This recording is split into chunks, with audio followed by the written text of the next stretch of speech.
사무엘하 6장 12절에서 15절 말씀이며 구약 472페이지입니다.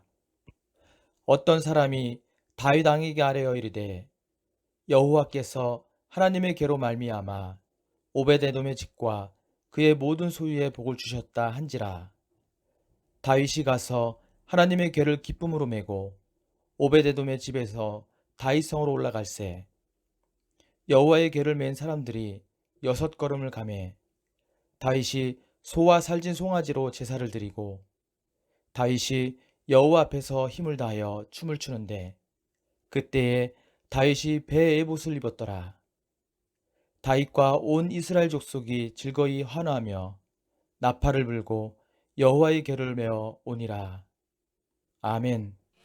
자, 오늘은 사무엘하 6장 12절서 15절에 있는 말씀을 통하여서 법궤를 모시고 온 다윗이라는 제목으로 말씀을 선포할 때 하나님의 크신 은혜가 우리 가운데 함께 하시기를 바랍니다. 아멘. 크게 아멘.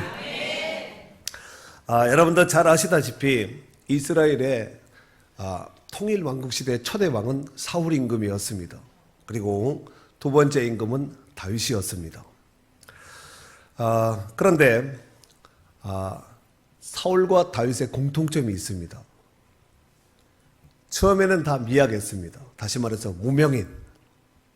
그리고 둘 다 겸손했습니다. 사무엘상 9장 21절 말씀에 보면은 사울이 대답하여 이르되 나는 이스라엘 지파의 가장 작은 지파 베냐민 사람이 아니니까 또 나의 가족은 베냐민 지파 모든 가족 중에 가장 미약하지 아니하니까 그랬습니다. 그러니까 작고 미약하기 정말 왕감으로서는 될 수도 없고 할 수도 없는 이런 존재임을 고백하지요. 다윗도 유다 지파 이세의 막내 아들로서 목동 출신입니다.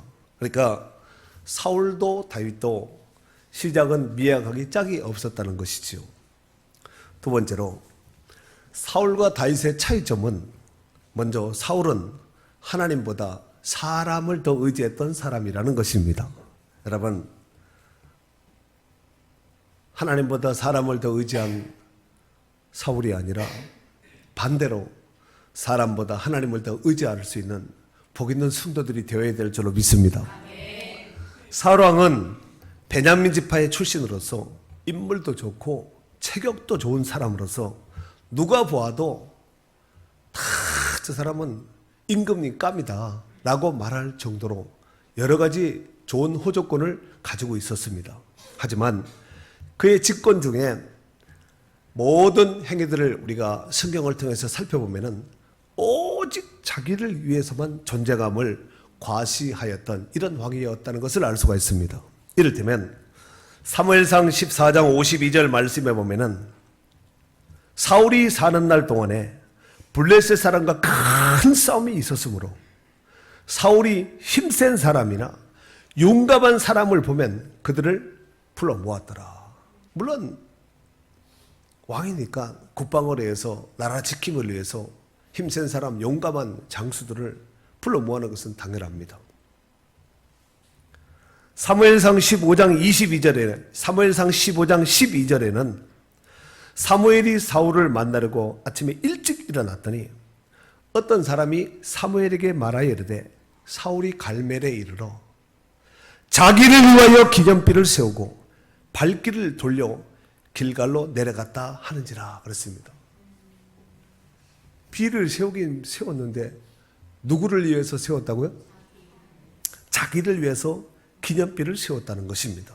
여러분, 성경에는 틀림없이 이렇게 말씀하고 있지요. 먹든지 마시든지 무엇을 하든지 어떻게 하라고요? 자기를 위해서 하지 말고 다 하나님의 영광을 위해서 하라고 이렇게 말씀하고 있지 않습니까? 여러분, 최소한 이스라엘은 다른 나라와 다르게 하나님이 택한 성민이거든요. 그리고 특별히 그 중에서 왕으로 세워졌다는 것은 왕 중에서도 초대 왕이 되었다는 것은 보통 영광의 자리가 아닙니다. 이럴 때 하나님께서 자기 자신을 왕으로 존귀하게 세워줌을 알고 감사함으로 하나님 앞에 충성하고 하나님 명령하신 바를 잘했다면 하나님이 얼마나 영광 받으시고 하나님 기뻐하셨겠습니까? 그러나 사울은 그렇게 하지 않고 먹든지 마시든지 무엇을 하든지 자기를 위해서 이렇게 존재감을 과시하였다는 것입니다. 하지만 다윗은 눈에 보이는 사람을 의지하기보다는 눈에 보이지 않는 하나님을 더 의지했다는 것입니다. 이 다윗의 은혜가 오늘도 우리 가운데 있기를 바랍니다. 사도행전 13장 22절에 여러분 잘 아시는 바와 같이 내가 이새의 아들 다윗을 만나니 내 마음에 맞는 사람이라 내 뜻을 다 이루리라 그랬습니다. 왜 하나님께서 다윗에게 이런 말씀을 하셨는지 조금은 아마 다윗의 삶을 사역을 보면은 이해가 되리라 생각됩니다. 하나님은 이런 다윗의 인생 여정 중에 철저하게 함께하여 동행하여 주시고 함께하여 주신 줄로 믿습니다. 그래서 사무엘하 8장 6절에 보면은 다윗이 어디로 가든지 여호와께서 이기게 하셨다는 거예요. 오늘 이기게 하시는 이 은혜가 있기를 바랍니다. 그렇다면 먼저 선행되어야 될 것이 뭐라고요? 눈에 보이는 사람보다 눈에 보이지 않는 하나님을 더 의지하고 귀하게 여기셔야 된다는 말씀입니다. 또한 다윗이 얼마나 하나님을 의지하는지 그의 믿음을 잘 보여주는 사건이 있습니다. 여러분 잘 아시는 바와 같이 어린 시절 엘라 골짜기에서 이스라엘과 대치하고 있던 이 블레셋과 이스라엘과 대치하고 있는 이런 상황 속에서 블레셋의 특별 장수인 골리앗을 때려 눕힌 이 사건을 아마 여러분이 기억하실 줄로 생각됩니다. 골리앗을 때려 눕히기 전에 어쩌다가 물배를 던졌는데 정통으로 맞은 것이 아니라 골리앗을 때려 눕히기 전에 다윗이 한 말이 있습니다. 사무엘상 17장 45절에 보면은 다윗이 블레셋 사람에게 이르되 너는 칼과 창과 단창으로 내게 오거니와 나는 만군의 여호와의 이름으로 곧 내가 모여가는 이스라엘 군대의 하나님의 이름으로 내게 가노라 그렇습니다. 그리고 물매를 휙 돌리고 팍 던졌더니 정통으로 이마에 맞지요. 그러니까 으악 하고 쓰러졌지요. 사울 왕과 이스라엘 백성들은 군사들은 정말 전쟁하러 나갔다가 박수 부대가 되어버립니다. 박수 쳐버리죠. 다윗은 블레셋 장수인 골리앗을 쓰러뜨림에 있어서 그날 이후로 무명인 다윗이 스타급에 오르는 유명인이 됩니다. 그 후 그는 사울의 뒤를 이어서 이스라엘의 두 번째 왕이 됐죠. 세 번째로는 다윗과 사울의 결정적인 차이가 있습니다. 그냥 차이가 아니라 아까는 그냥 차이였는데 결정적인 차이가 뭐냐면은 법궤 문제입니다. 이를테면 엘리 시대 때에 엘리가 대제사장으로 있던 그 시절에 또 블레셋과 전쟁이 있었는데 하나님의 법궤를 가져가면 우리가 이길 것이다 라고 생각을 하고 실로에 있는 법궤를 가지고 블레셋과 전쟁을 했는데 법궤도 빼앗기고 전쟁에도 져버렸습니다. 그 후 블레셋 땅에서 법궤는 이것저것을 다니면서 떠돌이 생활을 하게 되지요. 법궤가 떠돌이 생활을 한 것이냐? 블레셋 사람들이 이 법궤가 하는 곳마다 재앙이 임하는 거죠. 그래서 다른 지역으로 피신시키고 다른 지역으로 또 이렇게 갖다 놓는데 하여튼 법궤가 가는 곳마다 블레셋 땅에는 온갖 재앙이 쏟아지고 말았습니다. 그래서 더 이상 이 재앙을 볼 수가 없어서 그러면은 우리 땅에 법궤를 두면은 계속해서 재앙이 쏟아지니까 차라리 이스라엘로 돌려보내자. 그래서 돌려보내지요. 그리고 돌아온 이 법궤는 이스라엘 땅인 기럇 여아림 땅에서 약 20년 동안 머물게 됩니다. 그리고 세월이 지나서 통일 왕국 시대의 초대 왕인 사울 임금이 딱 세워지게 됩니다. 하지만 사울 임금 시대 때는 법궤에 대한 언급이 전혀 없습니다. 사무엘상 7장 2절 말씀에 보면은 궤가 기럇 여아림에 들어간 날부터 20년 동안 오래 있은지라 그랬습니다. 20년 동안 사울은 법궤의 언급에 대한 전혀 없죠. 하지만 다윗 왕은 왕이 되자마자 기럇 여아림에 머물고 있던 이 벗개를 찾아오지요. 그 본문이 바로 오늘 본문에 소개하고 있는 말씀입니다. 자, 다윗이 벗개를 모셔옴에 있어서 사람을 뽑습니다. 몇 명 정도를 뽑냐면은 3만 명을 뽑습니다. 막 규모와 또 이런 분량이 어마어마한 거지요.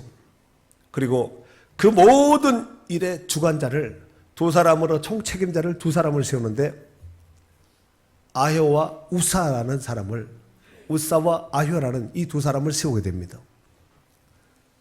그들은 먼 거리를 기럇 여아림에서 이제 다윗성까지 예루살렘 다윗성까지 다윗의 성체가 있는 곳까지 옮기려니까 거리가 멀잖아요. 그리고 이제 옮김에 있어서 아마 나름대로 효과적인 방법을 생각을 했던 것 같습니다. 결국 최종 결론은 새로 수레를 만들어서 힘센 소를 통하여서 그 수레를 끌고 벗개를 싣고 수레에 싣고 소의 힘을 빌려서 이렇게 오면 되겠다. 이제 이렇게 생각을 하죠. 사실 이것은 인간적인 방법으로 보면 기가 막힌 아이디어입니다. 영어로는 That's good idea 하고 아마 야 기가 막힌 생각이다 이렇게 생각을 하고 벗개를 모셔옵니다. 하지만 문제는 벗개를 싣고 오는 도중에 나곤의 타작마당에 이르러서는 소가 어떤 연유인지는 몰라도 무슨 연고인지 몰라도 소가 놀라서 펄쩍 뛰게 됩니다. 그러면은 소가 끌고 있는 그 수레도 당연히 같이 뛰게 되죠. 그래서 수레에 실려 있는 이 벗개가 넘어지는 것을 막기 위해서 우사가 달려가서 손으로 딱 벗개를 붙잡지요. 그런데 우사는 그곳에서 즉사하고 맙니다. 이 모습을 본 다윗이 두려워해서 벗개 모시고 옴을 멈추게 됩니다. 여러분 사람이 3만 명이 움직이면은 문막 인구의 거의 2배 정도 되는 이렇게 많은 사람들이 움직였다는 얘기죠. 엄청나게 많은 사람이 벗개를 모셔옴에 있어서 동원되고 왕이 직접 이렇게 행차하는 이런 입장이니까 국가적인 대행사가 아니겠습니까? 그로 말미암아서 벗개는 가드 사람 오벳 에돔의 집에 약 석 달 정도 머물게 됩니다. 그리고 오벳 에돔은 온 마음을 다해서 벗개를 잘 보관하고 안전하게 보관하였습니다. 한편 세월이 흘러서 들리는 소식에 의하면은 하나님께서 오벳 에돔의 집에 온 지방 가족들에게 큰 복을 주셨다는 이런 소식이 들려왔습니다. 이에 다윗이 다시 벗개를 모셔오려고 사람을 특별히 소집을 합니다. 이번에는 새 수레가 아닌 소가 끄는 수레가 아닌 사람이 직접 어깨에 메고 올 수 있는 사람을 8명을 착출합니다. 그 착출한 내용이 오늘 본문에는 기록되어 있지 않지만 오늘 본문과 병행구를 이루는 말씀이 역대상 15장에 있습니다. 그 중에서 15장 11절에서 15절까지는 같이 한번 찾아서 읽어보셔야 됩니다. 역대상 15장 11절에서 15절에 있는 말씀을 한번 천천히 같이 한번 읽도록 하겠습니다. 다윗이 시작. 다윗이 제사장 사독과 아비아달을 부르고 또 레위 사람 우리엘과 아사야와 요엘과 스마야와 엘리엘과 아비나답을 불러 거기까지 일단 거기까지 금방 몇 명 헤아렸죠? 이 사람은 뭐 하는 사람이에요? 벗개를 메고 올 제사장과 레위 사람입니다. 자, 그리고 이제 그 뒤를 또 읽는 거예요. 12절 시작. 그들에게 이르기를 너희는 레위 사람의 지도자이니 너희와 너희 형제는 몸을 순결하게 하고 내가 말하는 곳으로 이스라엘의 하나님 여호와의 궤를 메어 오니라. 전에는 너희가 매지 아니하였으므로 우리 하나님 여호와께서 우리를 찢으셨으니 이는 우리가 규례대로 그에게 구하지 아니하였음이라 하니, 이에 제사장들과 레위 사람들이 이스라엘 하나님 여호와의 궤를 메고 올라가려 하여 몸을 성결하게 하고, 모세가 여호와의 말씀을 따라 명령한 대로 레위 사람이 취해 하나님의 궤를 꿰어 어깨에 매니라. 아멘. 어디에 맸다고요? 어깨에다가 바싹 맸을까요? 제대로 맸을까요? 대충 매었을까요? 제대로 탁 맸죠. 여러분, 첫 번째 실패했으니까 다윗이 얼마나 마음을 제대로 성공시켜서 법궤를 메어 오려고 안착시키려고 얼마나 신경 썼겠어요. 특별히 법궤가 오벳 에돔의 집에서 다윗 성까지 모셔감에 있어서 법궤를 맨 사람들이 6걸음을 걷고 나서 살찐 소와 송아지를 잡아서 제사를 드렸습니다. 그 내용이 뒤에 있잖아요. 여기 본문에. 이때 다윗 왕은 배로 만든 배 에봇을 입고 그 앞에서 기쁨을 이기지 못하여서 춤을 추고 있었습니다. 여기서 배 에봇이라면 제사장들이 입었던 이 제사장 에봇이 아니라 종교 예식을 위하여서 의식으로 해서 특별히 이제 맞춰서 입은 이런 예복이라고 생각하면 좋을 듯합니다. 그런 말미암아 이 법궤를 모셔옴에 있어서 다윗 왕도 너무너무 기뻐서 춤을 추고 온 백성들도 너무너무 기뻐서 정말 이 나라가 흥분의 도가니입니다.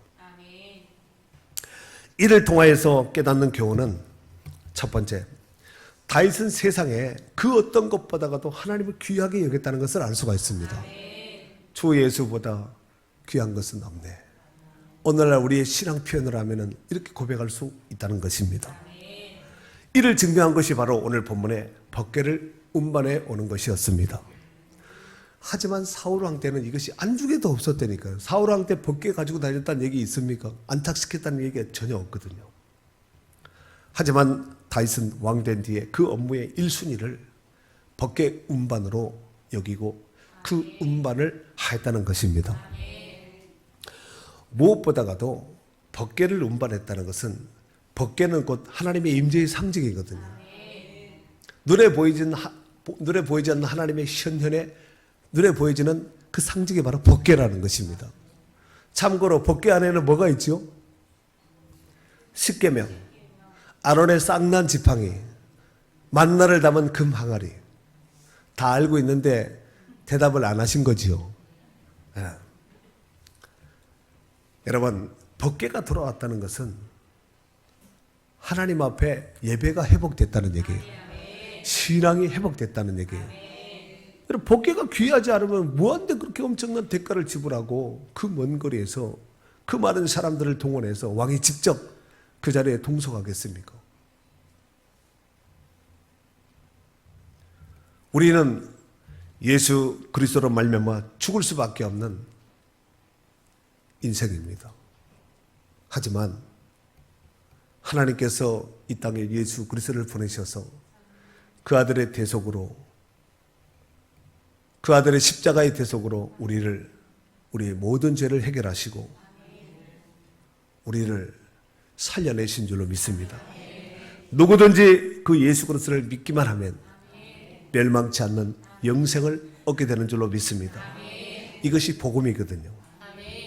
정말 내가 받은 이 복음이요, 내가 받은 구원이 귀하다면 여전히 우리 주변에는 복음이 필요한 사람, 복음을 받아야 될 사람들이 주변에 즐비하게 많습니다. 부지런히 전하고 때를 어떤지 못 어떤지 전하여서 살리고 회복시키는 역사를 이룰 수 있기를 바랍니다. 또한 다윗은 예수 그리스도의 모형입니다. 여러분, 다윗이 아니면은 그 법궤를 누가 모셔왔겠습니까? 그렇지 않아요? 다윗이 아니면 그 법궤를 누가 모셔왔겠습니까? 여전히 기럇 여아림에 그 산 골짜기에서 방치되어 있겠지요. 우리는 죄로 인해서 하나님을 떠났던 인생들입니다.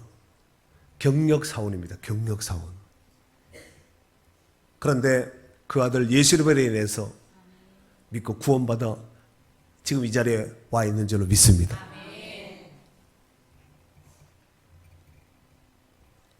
예수님으로 인해서 인생이 회복되고 살아났듯이 다윗을 통하여서 법궤가 돌아오고 떠돌이 법궤 같은 우리 인생이 예수 그리스도를 통해서 돌아오게 되었다는 얘기입니다.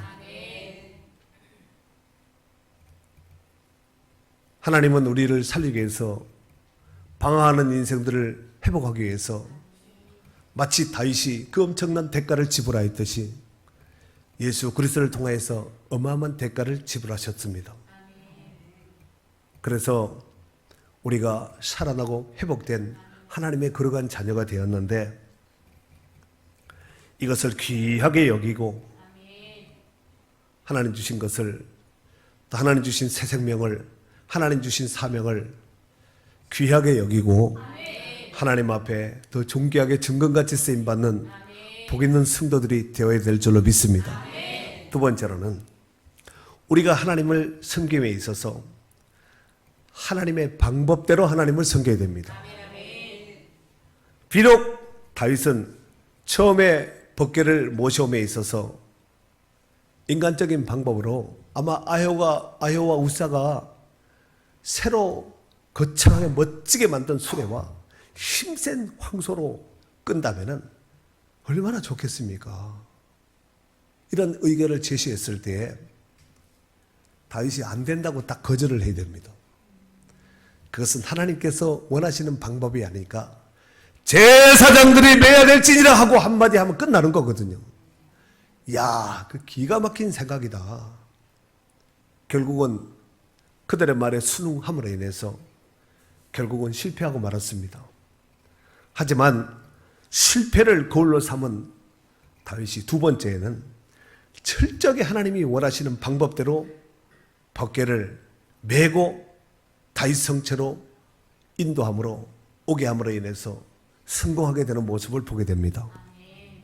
사랑하는 성도 여러분, 우리가 신앙생활을 하며 또 하나님을 섬김에 있어서 어떻게 하나님을 섬겨야 할까요? 혹 하나님을 내 자신이 내 마음에 원하는 대로 섬기고 있지는 않은가 한번 생각해 볼 필요가 있습니다. 분명한 것은 하나님은 하나님의 방법대로 하나님을 섬겨주시기를 원하신다는 것이에요. 그래서 우리에게 말씀을 주신 것이 아니겠습니까? 법궤를 제사장들이 어깨에 메어서 운반하였듯이 우리 주님이 우리 가운데 맡겨주신 직임이든 사명이든 정말 제대로 지고 십자가를 진 예수님처럼 법궤를 메었던 제사장들처럼 우리도 이 사명을 어깨에 메고 하나님이 원하시고 하나님이 기뻐하시는 방법대로 잘 감당하며 섬겨야 될 줄로 믿습니다. 요한복음 4장 23절 이하의 말씀에 보면은 아버지께 참되게 예배하는 자들은 영과 진리로 예배할 때가 오나니 곧 이때라. 아버지께서는 자기에게 이렇게 예배하는 자들을 찾으시느니라. 하나님은 여기시니 예배하는 자가 영과 진리로 예배할지니라 라고 말씀하셨습니다.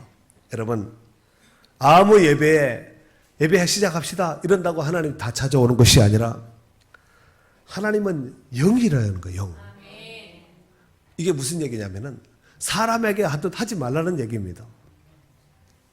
그리고 아버지께서는 이렇게 자기에게 예배하는 자들을, 즉 영과 진리로 예배하는 자들 가운데 그런 예배는 찾아온다는 거예요. 오늘 그 예배가 이 예배가 될 수 있기를 바랍니다. 자, 다시 본문으로 돌아가 보도록 하겠습니다. 다윗은 온 마음을 다해서 춤을 추며 또 하나님 앞에 제물을 정성을 다해서 제물을 바칩니다. 13절 말씀에 보니까 여호와의 궤를 맨 사람들이 6 걸음을 가매 다윗이 소와 살찐 송아지로 제사를 드리고, 그냥 다윗이 소와 송아지로 제사를 드리고 이래도 하자 없습니다. 왜 살찐 송아지라고 했을까? 구별시켰다는 얘기예요. 삐쩍 마르고 털 빠지고 저는 이런 흠 있는 재물이 아니라 최상품을 드렸다는 얘기예요. 아멘. 왜 최상품을 드렸을까요? 우리 하나님은 최상품을 받으실 만한 분이기 때문에 최상품을 드린 거예요. 그리고 각종 악기와 함께 악기가 연주될 때 다윗이 춤을 추는데 왕이 춤추면은 백성들이 쳐다만 보고 있었을 것 같아요. 같이 췄을 것 같아요. 아마 그죠? 거의 축제 분위기. 여러분 가끔씩 뭐 브라질 리오에서 막 삼바 축제하고 막 우리도 어젯밤에 축구할 때 여러분 안 죽으신 분 있지요? 저도 다 보고 잤거든요. 3대1로 그냥 졌는데 그래도 잘했지요. 전 세계에서 2등을 했으니까. 다음을 또 기약하면서 그렇게 2등 하다가 결국은 이제 나중에 월드컵 하면은 1등, 2등하고 그런 사람들 1등, 2등 하는 거거든요. 스포츠에는 2등이 있지만 신앙에는 2등이 없습니다. 천국, 지옥이지 천국보다는 좀 못한 다음, 지옥보다는 좀 나은 2등이 없다니까요. 다윗이 배에 옷을 입고 힘을 다해서 춤을 추는데 이 성경에는 그런 내용이 없습니다만은 배에 옷이 아마 흘러내린 것 같지요. 뭐 춤추다 보면 별일이 다 있지 않아요? 또 다윗이 너무 기뻐서 머리 막 헤드뱅잉 했는지도 몰라요. 너무 기뻐서. 그런데 이 상황 속에서 아마 옷이 좀 흘러내린 것 같지요. 근데 마치 그 모습을 미갈이 창으로 이렇게 내려다보다가 계속 보고 있었겠지요.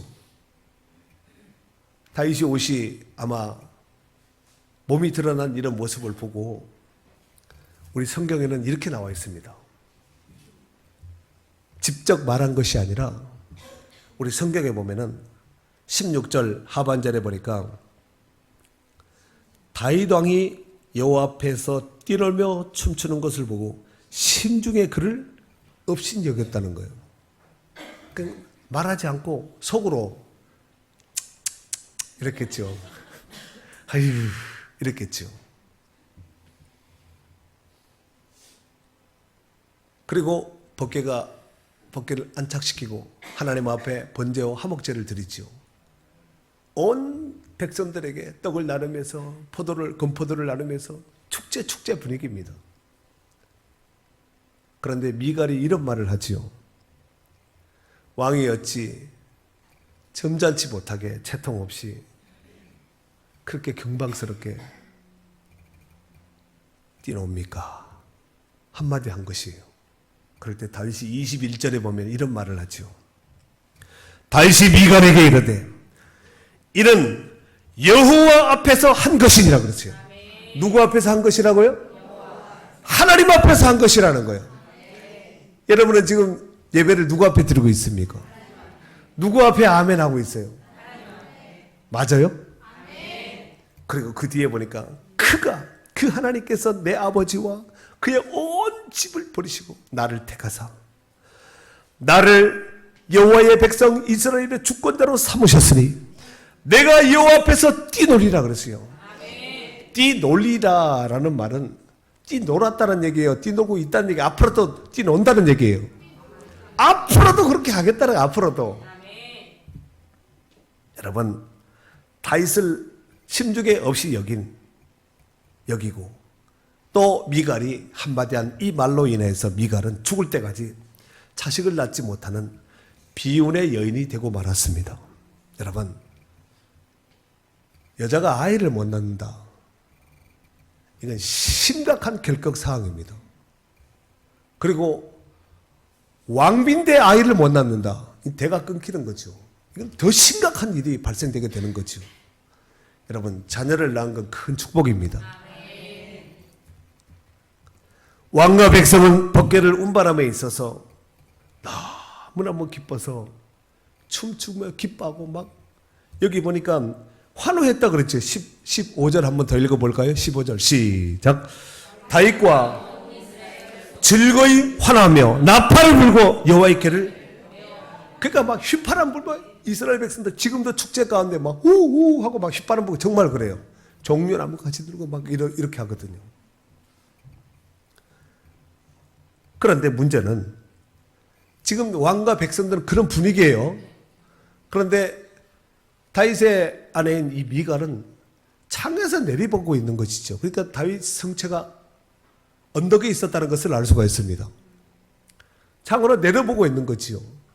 아마 이렇게 봤을 것 같아요. 이렇게 봤을 것 같아요. 1번, 2번.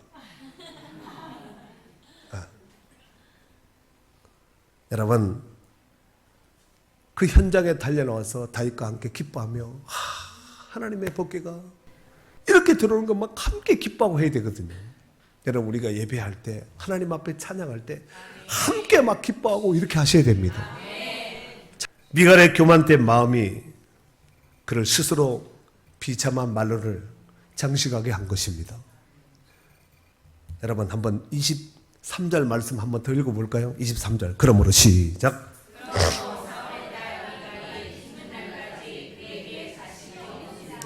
이 말이 굉장히 중요한 말씀이에요. 만약에 앞에 선행된 그 사건이 만약에 없었다면 미갈도 아들, 딸 잘 놓고 아마 많이 낳았을 거예요. 근데 이것으로 인해서 하나님이 태를 딱 닫아버리죠. 죽는 날까지 그에게 자식이 없었다는 거예요. 여러분, 미갈이 자식 낳으려고 온갖 방법을 다 동원하지 않았겠습니까?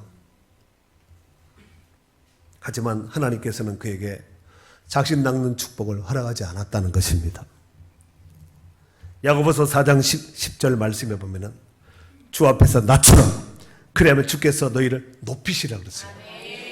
하나님 앞에 낮추면은 하나님이 그를 높여주신다는 거예요. 사랑하는 성도 여러분, 우리가 예배드리며 행하는 모든 행위는 다 하나님 앞에서 하는 거예요. 저도 그렇고. 그리고 우리가 드리는 모든 물질과 헌신은 다 하나님 앞에 드리는 겁니다. 예배자들이 신령과 진정으로 전심을 다해서 드리는 이 예배는 하나님이 찾아오시고 하나님이 그 예배를 흠양하십니다. 다윗은 사람 앞에 춤춘 것이 아니라 하나님 앞에 힘을 다해서 춤을 추었다고 고백하고 있지 않습니까? 그러므로 오늘 말씀을 통해서 깨닫는 것은 하나님을 존귀하게 여기는 자는 인생의 참 승리를 할 수 있습니다. 이 복된 은혜가 우리 가운데도 있기를 바랍니다. 한 기독교 통계 조사에 보니까 예배 시간에 딴 생각을 하고 앉아있는 사람이 31.5%라는 거예요. 10명 중에 3명은 이렇게 저를 보고 있고 아멘도 하고 눈도 반짝반짝 하고 있지만 생각은 딴 데 가 있다는 거예요. 통계적으로 우리 교회는 안 그러잖아요. 그리고 예배 시간에 졸고 있는 사람도 13.8%. 최소한 한 명 이상은 졸아야 되는데, 있구나. 그렇구나. 네.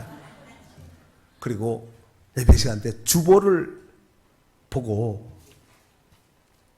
있는 말씀을 들어야 될 때 얘기하는 거, 예배 시간은 것은 11.2%. 그러니까 10명 중에 한 명은 앉아서 말씀 안 듣고 주보만 뒤지고 오타난 거 없나? 헌금은 누가 했나? 주보는 잘 나왔나? 뭐 이러고 앉아 있는 거죠. 그러다가 심심하면 산토끼 그리고. 그리고 목사님 설교할 때 이 말씀은 박 집사님이 들어야 되는데 박 집사님 어디 있지? 하고 이렇게 찾는다는 거야. 예배 시간 때 이렇게 두리번 하는 사람은 박 집사 찾는 사람이에요. 자기가 들어야 될 말씀을, 여러분, 분명한 것은 예배 시간에 주신 모든 말씀은 다 나를 사랑하셔서 내게 주시는 말씀으로 받으면 좋을 줄 아네요. 사랑하는 성도 여러분, 우리가 신앙생활을 함에 있어서 주님을 기쁘시게 하는 일이 무엇인가, 이거 늘 생각하고 살펴보아야 됩니다. 그냥 보면 안 보이지만 자세히 보면 보입니다. 하나님이 저와 여러분을 통하여서 영광 받으실 일들이 무엇인지를 살펴보아야 됩니다. 무엇을 하면 하나님을 기쁘시게 하고 무엇을 하면 하나님께 영광이 될까? 이거 살펴보셔야 된다니까요. 그리고 이왕 할 거라면 그냥 하지 말고 기쁨을 하셔야 됩니다. 그리고 감사함을 하셔야 됩니다. 그리고 아까 여기 보니까 환호했다 그랬죠. 즐거움을 하셔야 됩니다. 그래야 할 때 하나님께 영광이 되고 우리에게 복이 될 줄로 믿습니다. 이 복된 다윗의 회복의 역사가 저와 여러분 가운데도 있기를 예수님의 이름으로 축복합니다.